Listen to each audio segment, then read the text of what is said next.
के दो पुत्र हैं ज्ञान और वैराग्य, उनके बिना यदि आप भक्ति मार्ग में जाओगे तो आप कभी ना कभी फिसल सकते हो, कभी ना कभी रुकावट आ सकती है। और ज्ञान और वैराग्य इतने कठिन मार्ग नहीं है, ज्ञान और वैराग्य इतने बड़े कठिन नहीं है जितना आपको लगते हैं। ज्ञान का मतलब बहुत स्पष्ट है, सही और गलत की पहचान को ही ज्ञान कहते हैं। ज्ञान का मतलब बहुत नॉलेज ले लेना नहीं होता, बस सही और गलत क्या है इतना विवेक बुद्धि आ जाना, इसी को ज्ञान कहते हैं।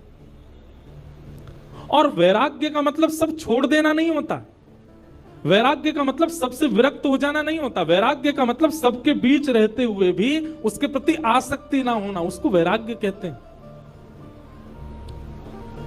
हम कथा वक्ता हैं, हम सब जगह जाते हैं, हर प्रकार के लोगों से मिलते हैं, हर प्रकार की वस्तु, हर प्रकार का भोग हमारे सामने आता है, पर उसके प्रति इच्छा ना होना, इसी को वैराग्य कहते हैं। विदेश भी जाते हैं, सब जगह घूमते हैं, जो एक भोगी व्यक्ति, संसारी व्यक्ति कर सकता है वो सब हमारे सामने भी प्रस्तुत होता है, पर सामने प्रस्तुत होते हुए भी उसको ना करना, यही वैराग्य। सूरदास जी की पंक्ति में हर कथा में गाता हूं, तजोरे मन हरि विमुखन को संग, जाके संग कुमति उपजत है, जाके संग कुमति उपजत है, पड़त भजन में भंग, हाँ पड़त भजन में भंग, तजोरे मन हरि विमुखन को संग, तजोरे हरि विमुखन को संग। उन सब भावों का, उन सब वस्तुओं का त्याग करना है जिनसे ठाकुर जी की भक्ति कम होती। प्याज और लहसुन खाना पाप नहीं है, आपको नरक नहीं जाना पड़ेगा उसके बदले, पर अगर आपके चित्त में प्रेम भक्ति है और आप इन तामसी वस्तुओं का यदि बहुत सेवन करते हैं तो प्रेम लक्षणा भक्ति कम हो जाएगी। आपके मन में त्याग की स्थिति है, आप बहुत जल्दी डिटैच हो जाते हैं चीजों से, लेकिन आप तामसी वस्तुओं का सेवन करते हैं तो आपके डिटैचमेंट की जो स्थिति है वो नष्ट होती चली जाएगी। साधक स्थिति, भक्त स्थिति हमारी कम होती है इन सब वस्तुओं के सेवन, इसलिए उसको मना किया गया। वो सब भाव वर्ज्य बताए गए हैं भक्ति मार्ग में जिनसे ठाकुर जी की प्रेम लक्षणा भक्ति कम होती हो, इसलिए उन्हीं भावों में हम पैंट पहन के क्यों नहीं करते कथा, हम टी शर्ट पहन के क्यों नहीं आते कथा में, बगलबंदी क्यों पहनते हैं, धोती ही क्यों पहनते हैं, ठाकुर जी की प्रसादी बनाने वाले को भी हम यही क्यों कह रहे हैं कि धोती पहन के बनाओ, हम आप लोगों से भी क्यों निवेदन कर रहे हैं कि कम से कम तिलक लगाओ, कंठी माला गले में धारण करो। ये वैष्णव वेश धारण करने से भी आपका संग सुधरता है, आपका मन सुधरता है, आपकी भावना शुद्ध होती है, तामसिकता से आप बचते हो, इसलिए बहुत जरूरी है ये सब। तो वैराग्य का मतलब सब छोड़ देना नहीं होता, वैराग्य का मतलब सबके बीच रहते हुए भी उसके प्रति आसक्ति ना होना, इसको वैराग्य कहते हैं। ये भक्ति के दो पुत्र हैं, ज्ञान और वैराग्य। जब तक ये चित्त में नहीं आएंगे भक्ति महारानी प्रसन्न नहीं रह सकती, इसलिए इन दोनों को चित्त में धारण करो। नारद जी महाराज ने देखा कि ज्ञान और वैराग्य दोनों वृद्ध हो गए, तो नारद जी महाराज ने प्रयास किया कि ज्ञान और वैराग्य को युवा कैसे किया जाए। संतों से पूछा लेकिन कोई भी इसका प्रमाणित उत्तर नहीं दे पाए। तब नारद जी महाराज आज सनत कुमारों से पूछते हैं कि भक्ति के पुत्र ज्ञान और वैराग्य युवा कैसे होंगे, कृपा करके मुझे बताओ। बहुत सावधानी से सुनना, भक्ति हम सबके चित्त में है पर ज्ञान वैराग्य पुत्र नहीं है हमारे पास। भक्ति के पुत्र वो कैसे आएंगे, उसी का उपाय यहां पर सनत कुमार बता रहे हैं। और सनत कुमार कहते हैं ज्ञान वैराग्य की पुष्टता के लिए, ज्ञान वैराग्य के लिए, युवावस्था के लिए क्या करना है? सत्कर्म सूचको नूनम ज्ञान यज्ञ स्मृतो बुधई श्रीमद् भागवतालाप सतुगीत सुखादि। बोले भक्ति के सहित ज्ञान और वैराग्य को यदि चित्त में युवान करना है तो भागवत की कथा सुनो। श्रीमद् भागवत की सप्ताह कथा को ध्यान पूर्वक एक एक शब्द को श्रवण करो। सप्ताह पूर्ण होते क्या होगा, आपके चित्त में भक्ति के पुत्र ज्ञान और वैराग्य दोनों युवा हो जाएंगे। विवेक बुद्धि जागृत हो जाएगी, सही गलत में पहचान अपने आप प्रकट हो जाएगी, अपने आप डिटैच होना शुरू कर दोगे। देखिए, डिटैचमेंट का मतलब केवल किसी वस्तु व्यंजन व्यक्ति से दूर हो जाना नहीं होता। डिटैचमेंट का मतलब और क्या होता है, विरक्ति का मतलब और क्या होता है, आपके घर में कुछ ऐसी वारदात हो गई, भगवान ना करे कुछ हो, ऐसा कुछ हो गया जिसके कारण आप बहुत विचलित हो गए। विचलित आप कब होगे, परेशान आप कब होगे, जब आपके चित्त में विरक्ति नहीं होगी। लेकिन कथा आपको ऐसा बना देगी कि फिर चाहे जीवन में जो हो जाए, आपकी लाइफ के साथ चाहे जो कुछ हो जाए, आप उससे टूट नहीं सकते, आप उससे परेशान नहीं हो पाओगे। व्यक्ति टूट जाता है, गिर जाता है, बिखर जाता है और फिर कोसता है ठाकुर जी को, मेरे साथ ये क्या हो गया। ये वही व्यक्ति करता है जो आध्यात्मिक नहीं है। लेकिन आध्यात्मिक व्यक्ति कभी टूटता नहीं, कभी बिखरता नहीं, कभी परेशान नहीं होता। वो अपनी जीवन में आने वाली परिस्थितियों से जूझना सीख जाता है और ये भागवती सिखाती है उसको।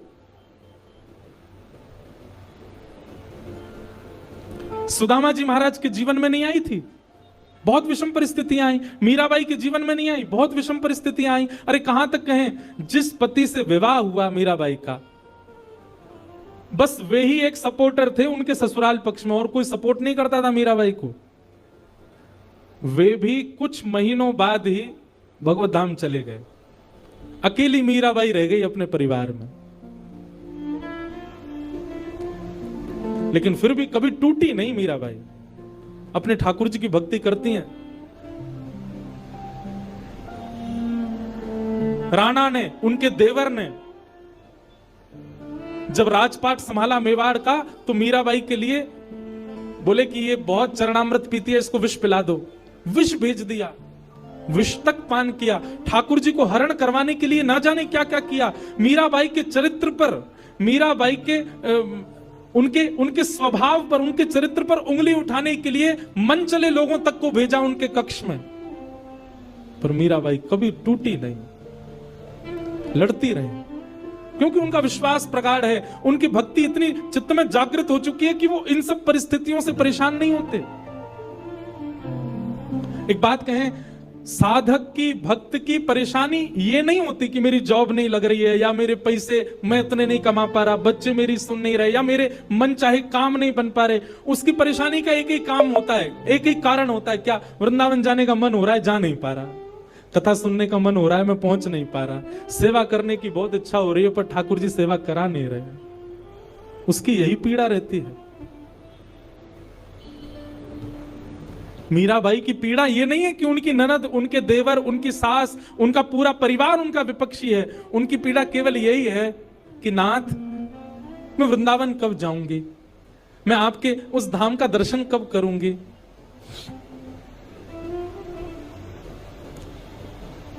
कथा आपको ऐसा बना देती है कि फिर संसारी आने वाली पीड़ाएं आपको अनुभव नहीं होती। आपकी पीड़ा का कारण केवल ठाकुर जी हो जाते हैं कि ठाकुर जी क्यों नहीं मिल रहे हैं। पीड़ा केवल ये है।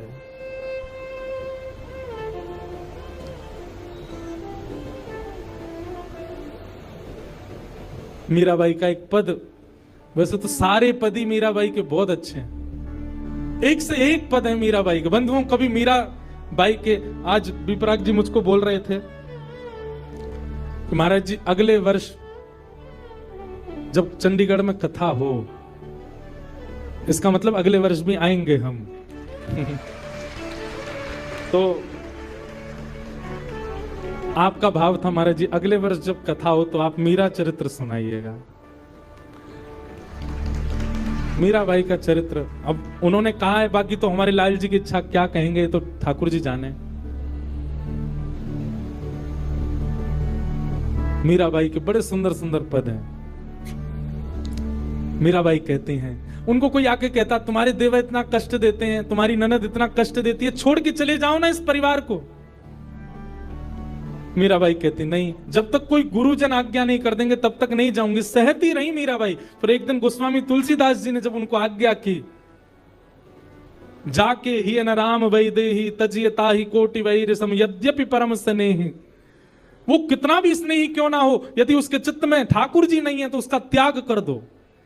जब गोस्वामी तुलसीदास जी ने पत्र लिख करके मीराबाई को भेजा, तब मीराबाई ने अपने गिरधर गोपाल को उठाया, तब घर छोड़ करके अपने ससुराल को छोड़ के फिर वृंदावन आई।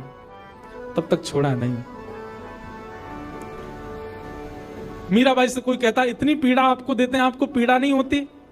मीराबाई कहती हैं, पल पल पिय को रूप निहारूं, निरख निरख सुख पाती। पल पल पिय रूप निहारूं, निरख निरख सुख पाती। मीराबाई कहती है पीड़ा तो देते हैं, पर जैसे ही पीड़ा आती है ना, तो पीड़ा आने पर मुझको लगता है कि ये मेरे साथ ऐसा क्यों कर रहे हैं। पर उसी समय मैं अपने लाल जी को जब देखती हूं तो लाल जी को देख करके लगता है मुझ पर चाहे जितनी पीड़ा आ जाए, ये तो मेरा साथ नहीं छोड़ रहे ना, ये मेरे संगी हैं। तो जब वे लोग पीड़ा देते हैं तो पीड़ा होती है, पर मैं तब लाल जी को देख ली तो लाल जी को देख करके मेरी पीड़ा दूर हो जाती है।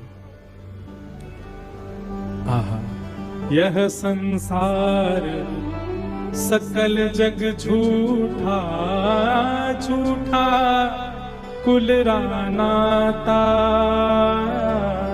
यह संसार सकल जग झूठा झूठा कुल रानाता। इनकी पीड़ा मुझे कहां लग सकती है? झूठे लोग हैं ये, इनसे मेरा कोई संबंध नहीं है। साचे एक राधा रमण जो मेरे साथ हैं, मुझे पीड़ा क्यों होगी? यह संसार सकल जग झूठा झूठा कुल रानाता। यह संसार सकल जग झूठा झूठा कुल रानाता। मीरा के प्रभु गिरधर नागर, मीरा के प्रभु साचे केवल मेरे नाथ हैं। मीरा के प्रभु नटवर नागर, मीरा के प्रभु नटवर नागर। हरि चरणा चिकराची गिरधर जन्म मरण रासा। गिरधर जन्म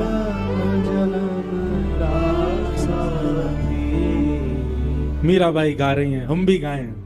गिरधर जन्म मरण रासा थे, गिरधर जन्म मरण रासा थे। गिरधर जन्म मरण रासा थे, गिरधर जन्म मरण रासा थे। ओ आए नाय बिसरू में दिन राती, ओ आए नाय बिसरू में दिन राती। ओ आए नाय बिसरू में दिन राती। ओ आए नाय बिसरू में दिन राती। ओ गिरधर जन्म मरण रासा थे, गिरधर जन्म मरण रासा थे। गिरधर जन्म मरण रासा थे। गिरधर जन्म मरण रासा। बोलो गिरधर गोपाल की।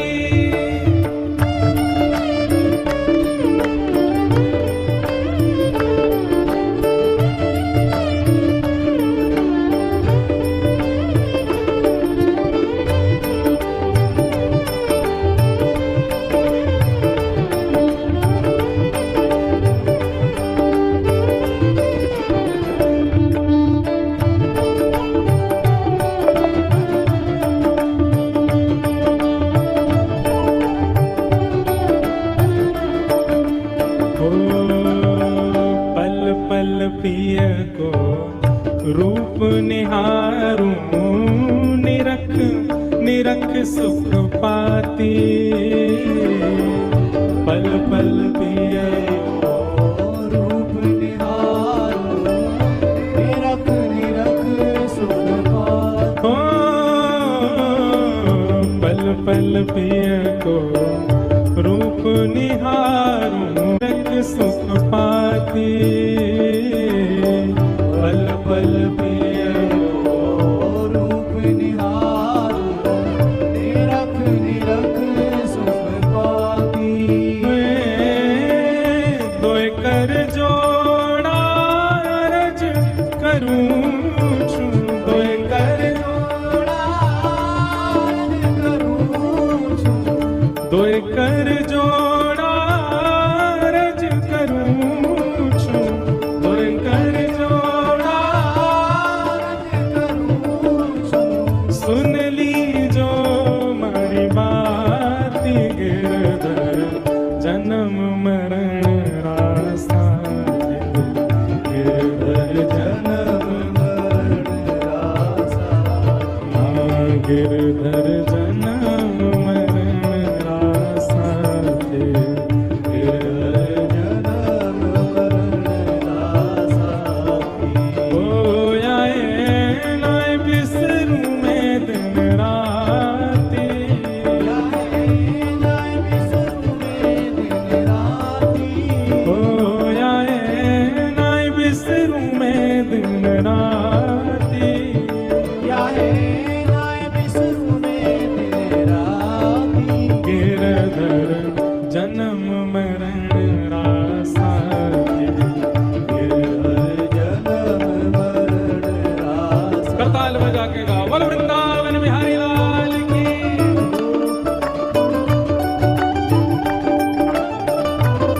श्री राधा रमण लाल की।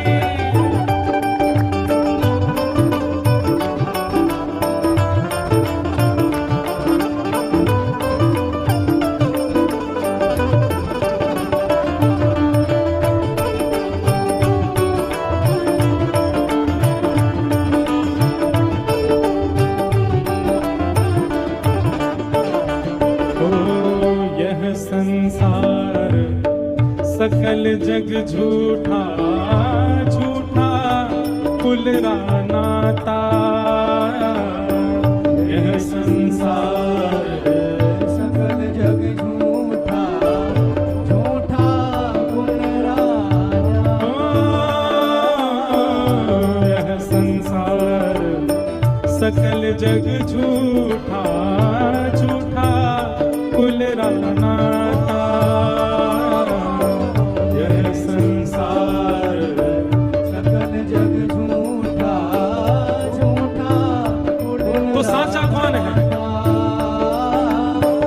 मीरा के प्रभु गिरधर नागर, मीरा के प्रभु गिरधर नागर।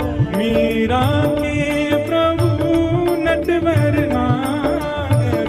मीरा के नटवर नागर। ओ हरि चरणा चितराची।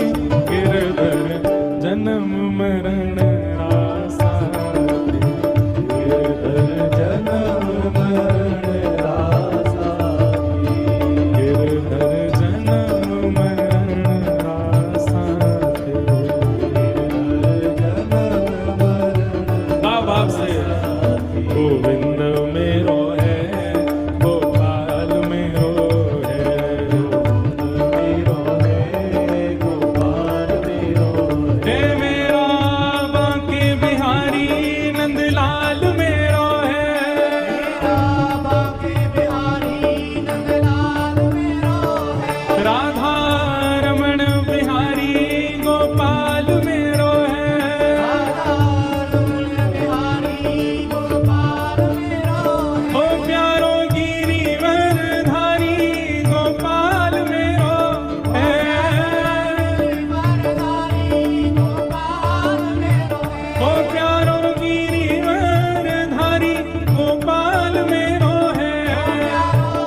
विराज जाओ भाई, विराज जाओ। वाह, विराज जाओ लालाओं, विराज जाओ। ऐसी भक्ति एक में जगती भाई दिखी पहले दिना, अंतिम दिन तक ये हाल है जाए महाराज सबरे यूं ही बोलते रहो। चंडीगढ़ की गली गली में एक ही नारा, क्या बोले, वृंदावन बिहारी लाल की। वाह। तो यह संसार सकल जग झूठा, झूठा कुल नाता। यह संसार सकल जग झूठा, झूठा कुल नाता।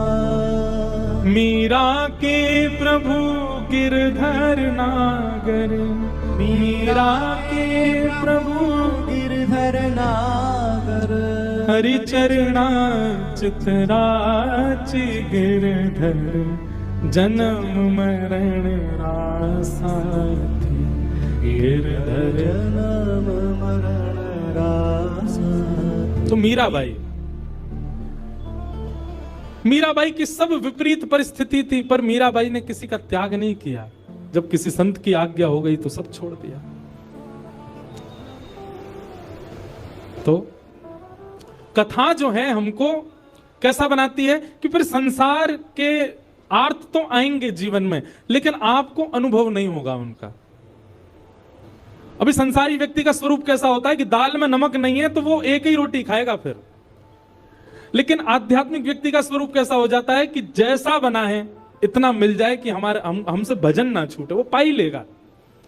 आध्यात्मिक व्यक्ति व्यवस्थाएं नहीं देखता। फिर आध्यात्मिक व्यक्ति को यह लगता है कि चाहे जैसा हो ठीक है, सब में हम राम राम तो भज पाएंगे, हम ठाकुर जी को स्मरण तो कर पाएंगे, जैसी है ठीक है, हमको स्वीकार है। वर्सेटाइल बनाती है कथा आपको। और क्षमा कीजिएगा, ऐसे कथा सुन सुन के नहीं बन पा रहे हो तो आप कथा सुन नहीं रहे हो, टाइम वेस्ट करते हो आकर के। कथा सुन करके तो ऐसे हो जाओ सहज, चाहे जैसी स्थिति जैसी परिस्थिति, संसार में जैसे लोग, जीवन में जितने आर्थ विपत्ति पीड़ा कष्ट, आप प्रसन्न ही रहो, आप अपने समभाव में रहो।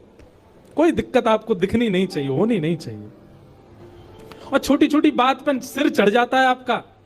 ठाकुर जी मन में विचार करेंगे जाते मैं कैसे मिलूं, जो नेक नेक सी बात पे तो या को मूड चढ़ जाए, और मेरो तो स्वभाव है खेलना, और मैंने कहीं जाके या तो नेक खेल कर दियो सो ही रोने लगेगा। अब देखो गोविंद दास जी एक अष्ट सखाओं में एक सखा हुए गोविंद दास, देखो यहाँ अष्ट सखा भी बैठे हैं, पीछे दिख रहे हैं ना, ठाकुर जी के बगल में 1 2 3 4 सखा यहाँ बैठे हैं, 4 सखा इधर बैठे हैं। तो गोविंद दास जी एक गोविंद दास सखा हुए ठाकुर जी के। अब ऐसी लीला है कि पढ़े लिखे लोग तो इस लीला को सुनकर के बोलेंगे बताओ ऐसा भी होता है, पर वास्तविकता यही है। तो गोविंद दास जी ठाकुर जी उनके साथ खेलते थे। गुसाई जी तो आरती करते श्रीनाथ जी की, और सामने बैठे गोविंद दास को देख करके ठाकुर जी अपने सहन चलाते। गोविंद दास कहते डट जाओ आरती चल रही है अभी, और किसी दर्शनार्थी को नहीं दिखता था, बस गोविंद दास को दिख रहा है, सूरदास जी को दिख रहा है, चीत स्वामी जी को दिख, इन अष्ट सखाओं को ही दिखता था। महाराज ऐसी ऐसी लीला गोविंद दास जी के संग करते। गुसाई जी श्रृंगार कर रहे हैं ठाकुर जी का, तो श्रृंगार में मोतियों की लड़ पहना रहे हैं। अब गुसाई जी तो श्रृंगार करते करते इधर उधर कहीं गए, सामने बैठे गोविंद दास पद गा रहे हैं। आज ठाकुर जी की पीतांबर अति सोहे, गले में वैजंती माला अति सोहे, सिर पर मुकुट अति सोहे। ठाकुर जी यहां मोती उठा रहे हैं, मोती उठा करके गोविंद दास पे मार रहे हैं। गोविंद दास के सिर पे महाराज गुम्माटा उठ गया। गुम्माटा समझते हैं, कभी कभी सिर में जोर से लग जाए तो ऐसे उठ जाता है ना, गोविंद दास का सिर में गुम्माटा उठ गया। तो गोविंद दास पद गाते गाते देखिए ठाकुर जी मोती मार रहे हैं, ऊपर से ठाकुर जी ऐसे सींग दिखा रहे हैं। ये लीला गोविंद दास को दिख रही है, बाकियों को ठाकुर जी ऐसे ही दिख रहे हैं। तो गोविंद दास बोले अच्छा तो बताऊं, रुक जा। मोती उठा करके ठाकुर जी पे मारा। अब ठाकुर जी पे जैसे ही मारने लगे, इतने में गुसाई जी आया तो गुसाई जी में लग गया वो। गुसाई जी बोले गोविंद दास जी क्या कर रहे हो तू, हैं ठाकुर जी मोती मार रहे हो।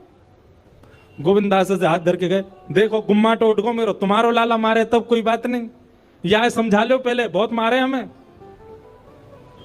ऐसे ठाकुर जी लीला करते थे। गोसाई जी गोविंदास को हृदय से लगाते, गोविंदा तू कितना भाग्यशाली, लाला खेले तेरे संग में। दोपहर में हमारे ब्रजमंडल में सारे मंदिर बंद हो जाते हैं 12-1 बजे। उसका भाव यह है कि ठाकुर जी गैया चराने गए हैं। अब तो दोपहर के समय जैसे ही मंदिर बंद होते, ठाकुर जी महाराज फेंटा कस के आ जाते, ए गोविंदा चल खेलवे चल रहे हैं। ठाकुर जी गोविंदास के संग खेलने जाते। एक दिन ठाकुर जी बोले, गोविंदा तू घोड़ा बन जा, मैं तेरे ऊपर बैठ के डोलूंगो। गोविंदास जी घोड़ा बन गए। घोड़ा बन के ठाकुर जी ऊपर बैठ गए और गोविंदास की 2 पौनी बना दी ऐसी, और 2 पौनी इनको ऐसे पकड़ पकड़ के ठाकुर जी चला रहे हैं। और ठाकुर जी तो खेले भैया, कछु भी कर सकें। इसलिए भैया ज्यादा नखरेबाज यदि हो तो ये बात लिख लियो, ठाकुर जी ना मिलवे वाले आप हैं। नेक्स्ट से नमक पे, मिर्ची पे, नींबू पे ये घर में अधर कर दियो महाराज, ऊधम मचा दियो। ऐसी नहीं चलो रात भर सोए नहीं। इतने अव्यवस्थित यदि हो तो यूं समझ लियो ठाकुर जी नहीं मिलेंगे आपको, क्योंकि ठाकुर जी तो व्यवस्था छीनते हैं, उल्टा करते हैं ठाकुर जी। गोविंदास के ऊपर बैठ गए और उसको चलाने लगे। अब चलते चलते गोविंदास रुक गए और ठाकुर जी बोले, ए गोविंदा चल, ए मेरे घोड़ा चल। गोविंदास जी बोले, जय जय जय जय, नेक उतर जाओ। ठाकुर जी बोले, काय को? गोविंदास जी बोले, लघु शंका लगी है, नेक मुझे जानो है, नेक उतर जाओ। ठाकुर जी बोले, ऐसी बात कर रहे हो गोविंदा? हैं कोई घुड़सवार घोड़ा पे बैठ के घूमे और घोड़ा को लघु शंका आवे तो वो का यूं के, ओ भैया नेक उतर जा, मैं लघु शंका करके आऊं, फिर बैठी हूं मेरे ऊपर। गोविंदास जी बोले, तो कहा आज्ञा? बोले, आज्ञा वो ये जो कह रहा हूं, जैसे घोड़ा बिना आज्ञा लिए अपने व्यक्ति को ऊपर बैठा के सब काम कर ले, बस तू कर ले। तो गोविंदास जी ऐसे घोड़ा बन करके चल रहे हैं, ठाकुर जी ऊपर बैठे हैं और सब कर आए काम। अब इतने में ही कोई व्यक्ति वहां से जा रहा था। अब उस व्यक्ति को ठाकुर जी नहीं दिख रहे हैं, उसको गोविंदास चलते चलते दिख रहा है। उसने जब देखा, अरे राम राम राम राम जी, गोविंदास ये क्या कर रहा है? घोड़ा बन के चल रहा है, वस्त्रों में ही सब कर रहा है। वो दौड़ करके गया और गोसाई जी से जाके शिकायत कर दी। बोले, आप गोविंदास को इतना सिर पे चढ़ा रखा है, आप उसको ठाकुर जी के सामने बैठा देते हो, पद गाने की सेवा देते हो, आप इतनी उस पर अनुग्रह कृपा। भैया सुनो, ओ भैया पानी बांटवे बारे सुनो, जे पानी तब बटेगो जब भजन होएगो, कथा में पानी नहीं देना कोई। मुझे भी तो प्यास लग रही है, मोते तो पूछी ना तुमने, जनता में बांट रहे हो। भाई देखो श्रोताओं, हमारी बात सुनो, कथा ऐसे सुनो जैसे व्यास जी कथा सुनाते, बिना फोन चलाए, बिना पानी पिए, बिना उबासी लिए, बिना इधर उधर हुए। एक चित्त आपको हम देखते रहते हैं। 3:30 बजे से बैठे हैं, कितने बज गए? 6:30। हमने पानी पिया। पानी पीने को मना नहीं है, पर जब भजन कीर्तन हो तब पियो, है ना। अब जिन जिन पर मिल गया वो डुकुस लो, पी लो और जिनको नहीं मिला वो पद का प्रतीक्षा करो, पद आवे तब ही पानी बांटना है। ठीक है भैया, पानी वाले भैया सबरे बैठ जाओ। बोलो वृंदावन बिहारी लाल की। मैंने कि हम लीला सुना रहे हैं, जिस सबरे इधर उधर क्या कर रहे हैं बताओ। तो महाराज किसी व्यक्ति ने गोविंदास जी को ऐसे देख लिया, ओहो जो तो ऐसे ही डोल रहा है और चलते फिरते कर रहा है। गोसाई जी से जाकर के शिकायत कर दी और गोसाई जी से कही, बोले गोसाई जी आपने गोविंदास को बहुत सिर पर चढ़ा लिया आज। अरे भाई, खड़े होके लघु शंका करना भी मना है शास्त्रों में, वो तो ऐसे बैठ करके चलते चलते कर रहा था और वस्त्रों में ही कर रहा था, इतना अपवित्र, और आप उसको मंदिर की सेवा देते हो। गोसाई जी को सुन करके अच्छा नहीं लगा। शाम को स्नान आदि करके दूसरे वस्त्र पहन करके गोविंदास आए।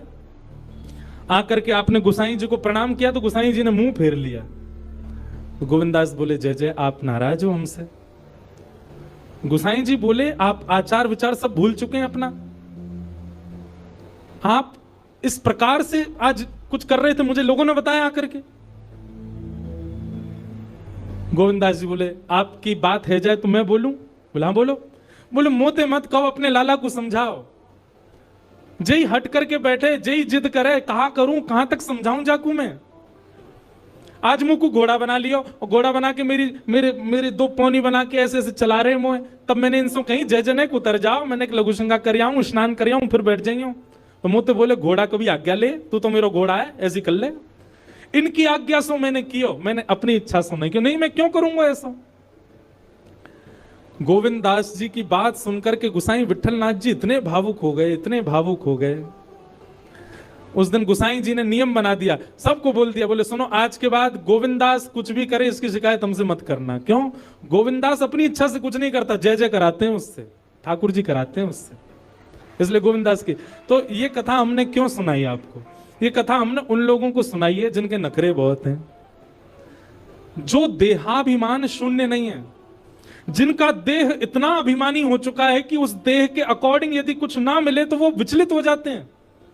उस देह के हिसाब की अगर कोई वस्तु ना मिले तो वो ऐसे हो जाते हैं, मतलब लड़ लेंगे किसी से, कुछ भी कर देते हैं।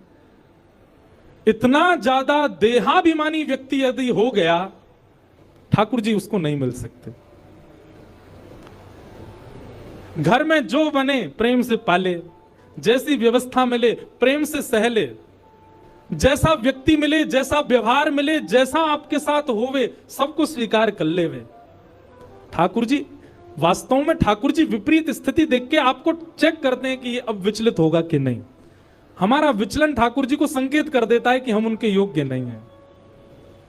इसलिए भैया परीक्षा आने पर सिर पकड़ के वही बालक बैठता है जो पढ़ता नहीं है, लेकिन जो पढ़ा लिखा बालक होता है, अच्छे से जिसने अध्ययन किया, वो तुरंत कलम उठा के लिखना शुरू कर देता है।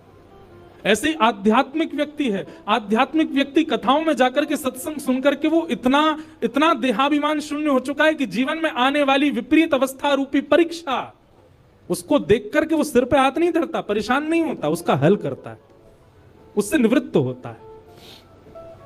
इसलिए कथा सुनने के बाद कथा ने आपको स्वीकार किया, इसका एक प्रमाण यह है कि फिर आपके साथ जो हो आप उसमें विचलित नहीं होइएगा। अगर आप विचलित होते हैं, अगर विचलन आपके चित्त में आ जाती है, तो इसका मतलब अभी कथा सुनने में, भक्ति करने में, भजन करने में कहीं चूक आप कर रहे हो। सूरदास जी का एक बहुत अच्छा पद है, पूरा मुझे अभी याद नहीं, मैं एक दिन सुनाऊंगा, एक पंक्ति सुना दूं। सूरदास जी कहते हैं, जैसे राखो तैसे रहूं, जैसे राखो तैसे रहूं, जानत हो सुख दुख सब जन के। आप सब जानते हो ठाकुर जी, मैं अपने आप क्यों बताऊं आपको कि मुझे क्या दीजिए क्या मत दीजिए। जानत हो सुख दुख सब जन के, मुख से कछु न कहो, जैसे राखो तैसे रहूं। लिख लीजिएगा, भक्ति आपको स्वीकार करना सिखाती है। परिस्थिति, व्यक्ति, वातावरण सबको स्वीकार करना सिखा देती है। आप हर स्थिति में रमने लग जाते हो, फिर आप विचलित नहीं होते।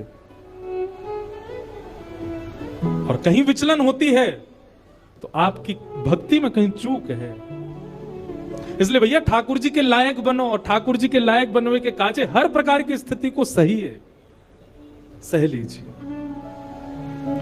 तो ज्ञान और वैराग्य भक्ति भागवत से प्राप्त होंगे, और भागवत आपको ऐसे मॉडिफाई कर देगी कि फिर आपको फिर संसार की किसी स्थिति, परिस्थिति, व्यवस्था, अव्यवस्था से कोई फर्क नहीं पड़ेगा।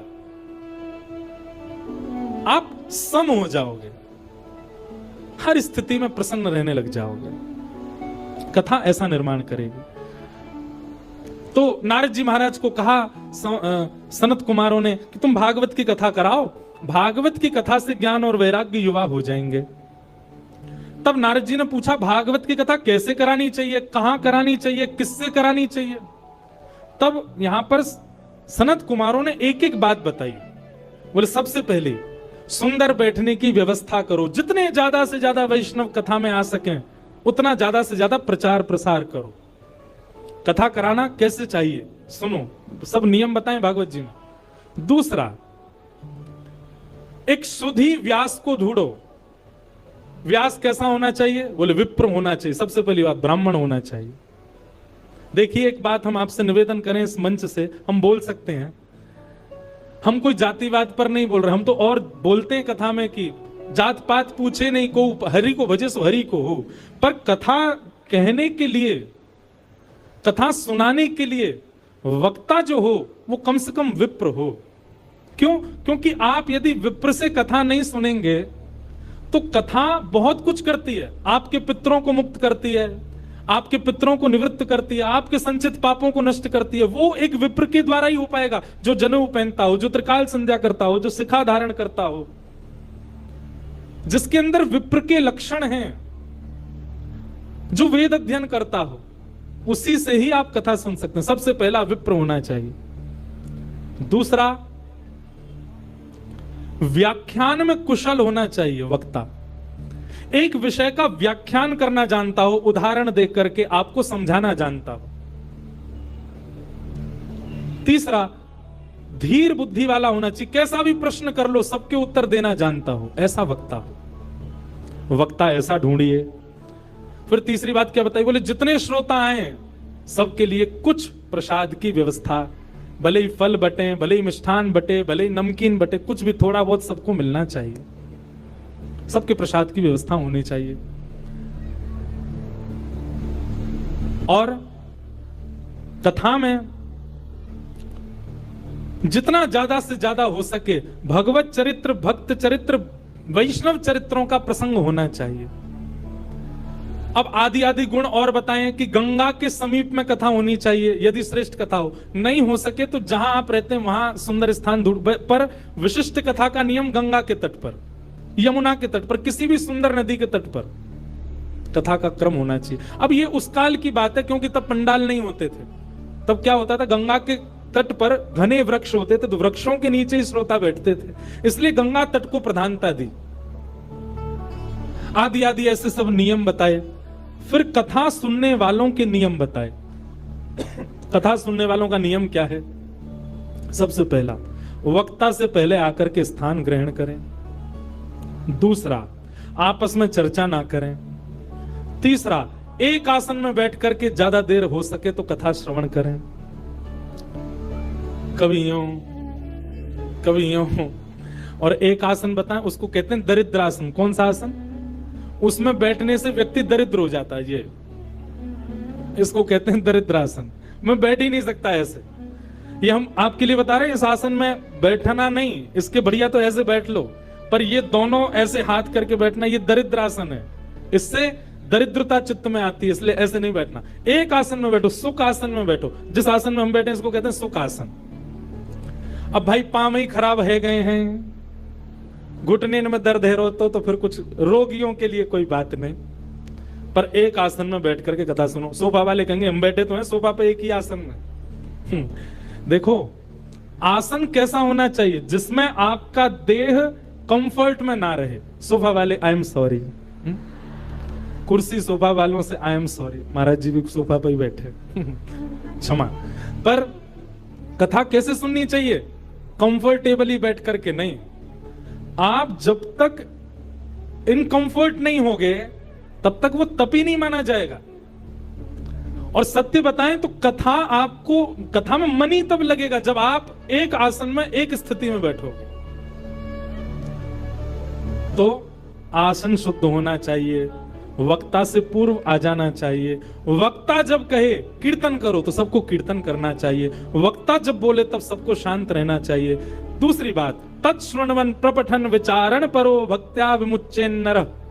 कथा जो सुने उसको याद कर लेवे, घर जाकर के उसका मनन चिंतन करे। और तीसरा, मनन चिंतन करके तुरंत अपनी लाइफ में इंप्लीमेंट करे।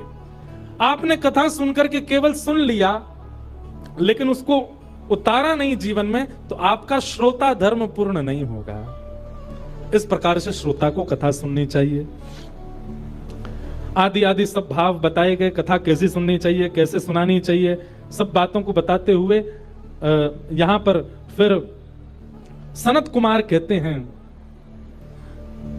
तावत् पापानि देहिस्मिन् निवसन्ति तपोधनाः यावन्न श्रूयते सम्यक श्रीमद्भागवतम नरैः। बोले भैया आज कौन सा डे है? आज मंडे है, सोमवार है। हमारी कथा विश्राम कब होगी? रविवार को, संडे को। हम सबके जीवन में 7 ही दिन होते हैं। बहुत सावधानी से सुनिएगा सब लोग। आप सोमवार की कथा जब सुनते हैं, ये बात मैं नहीं कह रहा हूं, भागवत जी में लिखा है, आज सोमवार के दिन आप कथा सुन रहे हो, तो आज के दिन की कथा सुनने से आपको फल क्या मिला? कि आपके पूर्व के जीवन में जितने सोमवार जन्म से लेकर अब तक निकल चुके हैं और उनमें हमसे जो भी पाप हुआ है वो आज की कथा सुनने से नष्ट हो जाएगा। कल की कथा आप सुनोगे, कल क्या है? मंगलवार। मंगलवार की कथा सुनो, जितने मंगलवार आ चुके जीवन में सबके पाप नष्ट हो जाएंगे। इस प्रकार करते करते जब रविवार की कथा आप सुनोगे विश्राम दिवस की, और कथा सुनते ही जैसे ही कथा विश्राम होगी आप क्या हो जाओगे? पूर्ण पवित्र। आपका अकाउंट क्या हो जाएगा? 0, सब खत्म। अब अगले सोमवार से आपका नया जीवन शुरू है। आपके पूर्व के सारे पाप शून्य हो चुके हैं। लेकिन अब एक बात और सुनो,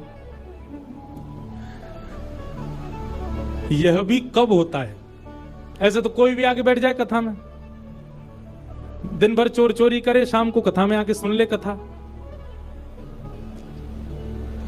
चलो आज का खाता तो खत्म हो गया, पुलिस पकड़ के ले, बोल मुझे पकड़ नहीं सकती, अब व्यास जी ने मना किया, मेरे सारे पाप नष्ट हो गए, आज कथा सुनी आया मैं। सुबह चोरी करी थी पर कथा सुन ली, फिर मैंने सब शून्य हो गया। ऐसा नहीं, आप कथा में संकल्पित होकर के बैठिए। भागवत जी से निवेदन कीजिए, हे भागवत जी, हम 7 दिन के लिए आपकी शरण में आए हैं। हे शब्द रूपी श्री कृष्ण, हम 7 दिन के लिए आपकी शरण में आए हैं। आप कृपा करके इन 7 दिनों में हमसे पूर्व में जो भी अपराध बन गया है उन सबको आप समाप्त कर दीजिए। हम आपको वचन देते हैं संकल्प लेकर के कि हम जीवन में दोबारा ये गलती नहीं दोहराएंगे, तब आप पाप निवृत्त होगे। अच्छा, उसमें शर्त एक और होती है। भागवत जी ने 7 दिन में आपको पवित्र कर दिया और कहीं आपने 7 दिन बाद उन चीजों को पुनः दोहराया। जैसे आप तंबाकू खाते थे, सिगरेट पीते थे, नशा करते थे, जो भी करते थे, आपने संकल्प लिया भागवत जी हमने पूर्व में जो जो किया उन सबको आप समाप्त कर दो, हम वचन देते हैं अब नहीं करेंगे। तो भागवत जी आपको पवित्र कर देंगे 7 दिन में। लेकिन 7 दिन बाद जीवन में फिर कभी आपने वो क्रिया की तो फिर जितनी आपकी नष्ट हुई है मल्टीप्लाई इनटू 1000 होकर के दोबारा लग जाएगी। 1000 गुना ज्यादा होकर के आपको वह पाप पुनः लग जाएगा। इसलिए भैया, जो अपने व्यसन नहीं छोड़ सकते, हम मंच से कह रहे हैं कल से कथा में आप नहीं आइएगा, क्योंकि आप उस व्यसन को नहीं छोड़ पा रहे हैं और कथा आप सुन रहे हैं, क्या फायदा? मल्टीप्लाई इनटू 1000 हो जाएगा। और 2-4 लोग मुझे उठते से दिखाई दिए, नहीं बेचारे वो किसी को ढूंढ रहे फोन पे। मुझे लगा कि 2-4 लोग उठ रहे हैं, इसका मतलब यूं सोच रहे होंगे कि यार गलत फंस गए हम तो खतना में, हम तो छोड़ ही नहीं सकते अपना व्यसन, और ये व्यास जी तो यहाँ तो पूरी कसम बसम खिला रहे हैं। भैया हमारी एक बात सुनो, संबंध किसको कहते हैं? जहां पर एक व्यक्ति अपने दूसरे प्रेमी के लिए स्वयं को बदलता है। कथा हम लोग ठाकुर जी से संबंध बनाने के लिए सुनते हैं, तो क्या हम इतना नहीं बदल सकते कि जो हमारे बुरे कर्म हैं, जो हम गलत क्रिया करते हैं, और विशेष रूप से सुनिए ध्यान से पंजाब के हमारे युवा भाई बहन, वैसे तो यहां सब अच्छे ही बैठे हैं, पर आपके जो मित्र आदि हैं बहुत व्यसन में पड़े हुए हैं। पंजाब सबसे समृद्ध प्रांत है भारत का। जैसे शरीर में सारे पार्ट्स आपके ठीक हैं, पर माइंड खराब हो जाए तो सबको खराब करने की सामर्थ्य केवल माइंड में है। ठीक वैसे ही भारत के अनेक प्रांत हैं, पर भारत का सबसे समृद्ध प्रांत पंजाब है। इसका मतलब भारत की बहुत सी इकोनॉमी पंजाब के लोगों से चलती है। बिजनेस में देख लो, इंडस्ट्री में देख लो, गायकी में देखो, हर जगह पंजाबी आगे हैं। यहां के लोग ही अपना खान पान और व्यसन नहीं छोड़ेंगे तो पूरे भारत पर उसका इंपैक्ट पड़ेगा। इसलिए हमारी युवाओं से प्रार्थना, जो जो कथा में बैठे हैं अपने अपने सखा सखीन को पकड़ के लाओ कथा में। और उनको सुनवाओ, और जब कथा सुन लेना वो पूरी 7 दिन, तब उनको ये वाली बात बताना, बोले अब तेने अगर पाप किया तो 1000 मल्टीप्लाई हो जाएगा। पहले ही बता दी तो डर के मारे आएगा ही नहीं, वो कह देगा वायरल हो गया मैं नहीं आ सकता। तो कथा आपको पवित्र करेगी। तावत पापानि देहेस्मिन्, पाप तब तक आपके शरीर में रहेगा जब तक आप कथा पंडाल में नहीं आए। कथा पंडाल में आते पाप सारे भाग जाते हैं, पर कब? जब श्रोता संकल्पित हो जाता है। ऐसी भागवत की कथा के बारे में बताया। और इस प्रकार अब ये कथा भक्ति ज्ञान वैराग्य की पुष्टता के लिए हो रही थी। तभी उस सभा में भक्ति महारानी अपने दोनों पुत्र के साथ आ गई, और दोनों पुत्र जो कि वृद्ध हो चुके, कथा में आते ही नवीन स्वरूपनी, नया स्वरूप हो गया, पकी हुई दाढ़ी बिल्कुल चली गई, बिल्कुल युवा हो गए दोनों, ज्ञान और वैराग्य। भक्ति महारानी देख करके नृत्य करने लगी। भक्ति सुतौ तौ तरणौ गृहीत्वा प्रेमैक रूपा सहसा विरासी, श्री कृष्ण गोविंद हरे मुरारे नाथेति नामानि मुहुर्वदन्ति। भक्ति ज्ञान वैराग्य दोनों तीनों नृत्य करने लगे, युवावस्था में आ गए, और कहा महाराज बड़ी कृपा, इस कथा ने वो कर दिया जो कोई नहीं कर पाया। ज्ञान वैराग्य जो वृद्ध हो चुके थे दोनों युवा हो गए। भक्ति अपने युवा पुत्रों को देख करके प्रसन्न हो गई। तो भागवत जी क्या करती है? भक्ति ज्ञान वैराग्य को चित्त में युवा करती, उनको वो सोए हुए हैं उनको जगा देती हैं। कई बार कथा सुनने के बाद ऐसा भी हो सकता है कि 7 दिन में आपको इतना वैराग्य हो जाए कि आप घर वालों से कहो हम तो महाराज जी के संग ही जा रहे हैं, हमको नहीं रहना चंडीगढ़ में।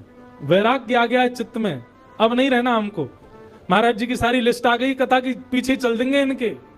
ऐसा वैराग्य आपको आ सकता है, पर वो वैराग्य नहीं है। वैराग्य किसको कहते हैं? सबके बीच में रहो, और बीच में रहते हुए भी किसी को भी अपने ऊपर हावी मत होने दो। 56 भोग आपके सामने है पर आपकी जीभ में पानी ना आवे, ये वैराग्य है। असंख्य सुंदरी नारियां आपके सामने पर आप अपने ऊपर वश करके बैठे हो, ये वैराग्य है। अनंत सुंदर पुरुष आपके सामने आ गए पर आप अपने बिल्कुल विरक्त भाव से वहां अपने मन को वश में करके बैठे हैं, ये वैराग्य है। ऐसा वैराग्य कथा दिलाती है।